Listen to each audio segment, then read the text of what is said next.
দল শার্শা উপজেলার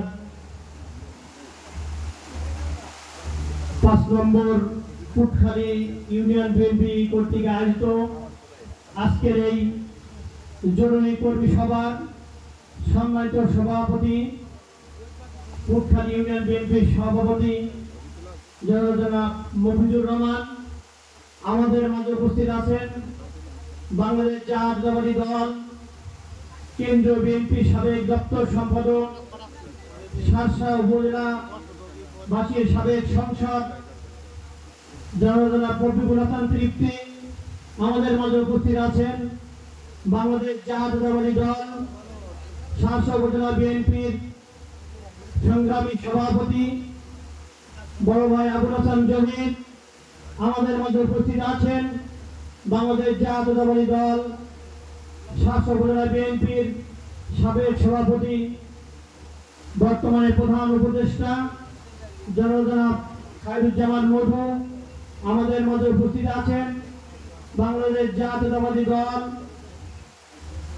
শার্শা উপজেলা বিএনপির সংগ্রামী সাধারণ সম্পাদক সাবেক ছাত্রনেতা বড় ভাই নুরুজ্জামান লিটন। আমাদের মাঝে উপস্থিত আছেন বাংলাদেশ জাতীয়তাবাদী দল শার্শা উপজেলা বিএনপির সুযোগ্য যুগ্ম সম্পাদক অ্যাডভোকেট মোস্তফা কামাল মিন্টু। আমাদের মাঝে উপস্থিত আছেন বাংলাদেশ জাতীয়তাবাদী দল শার্শা উপজেলা বিএনপির সংগ্রামী যুগ্ম সাধারণ সম্পাদক বড় ভাই তাজউদ্দিন।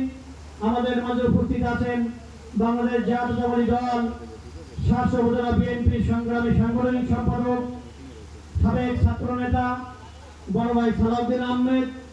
আমাদের মাঝে উপস্থিত আছেন বিভিন্ন অঙ্গ সংগঠনের নেতৃবৃন্দ, আমার সামনে উপবিষ্ট কুটখালী ইউনিয়নের নেতৃবৃন্দ এবং 9টি ওয়ার্ডের নেতৃবৃন্দ।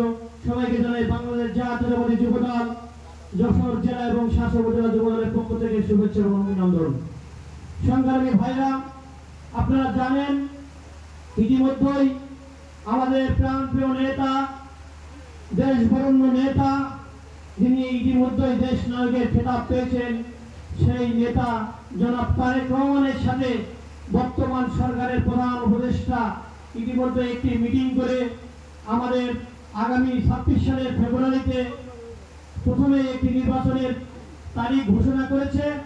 তারই ধারাবাহিকতায় শার্শা উপজেলা বিএনপি মনে করে যে আগামী নির্বাচনকে সামনে রেখে আমাদের নেতা কর্মীকে একত্রিত করার জন্যই এই জরুরি কর্মী সভার আয়োজন করেছেন। এই জরুরি কর্মী সভায় মানে আপনাদেরকে আমাদের নেতারা কিছু জরুরি তথ্য দিবে, কিছু উপদেশমূলক বক্তব্য দিবে।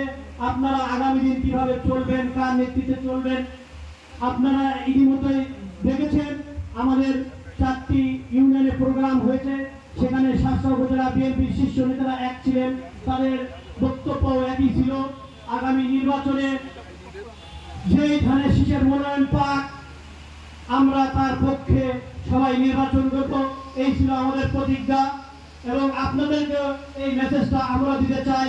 আমাদের যুব দলের যারা এখানে নেতাকর্মী আছেন, উপস্থিত আছেন, আমি তাদের উদ্দেশ্যে বলবো, আপনারা কোনো বিভাজনে জড়াবেন না। এখানে আপনাদের ইউনিয়ন বিএনপি যে সভাপতি সাধারণ সম্পাদক আছে, তাদের সাথে মিলেমিশে আগামী দিন কিভাবে নির্বাচন করতে হবে তার প্রস্তুতি নেবেন। কারণ আপনারা জানেন ইতিমধ্যে আমাদের সামনে যে একটি দল আছে জামাত ইসলাম, আওয়ামী লীগ দেশে কিন্তু নিষিদ্ধ হয়ে গেছে, আমাদের সামনে একটি মাত্র দল আছে জামাত ইসলাম। তারা কিন্তু যতবার বাংলাদেশের একটু ক্ষমতার স্বাদ পেয়েছে সেটি হচ্ছে বিএনপির মাধ্যমে। তারা এখানে মন্ত্রিত্ব পেয়েছে সেটিও বিএনপির মাধ্যমে। 2001 সালে আমাদের সাথে জোট নির্বাচন করে তারা কিন্তু তাদের 2 জন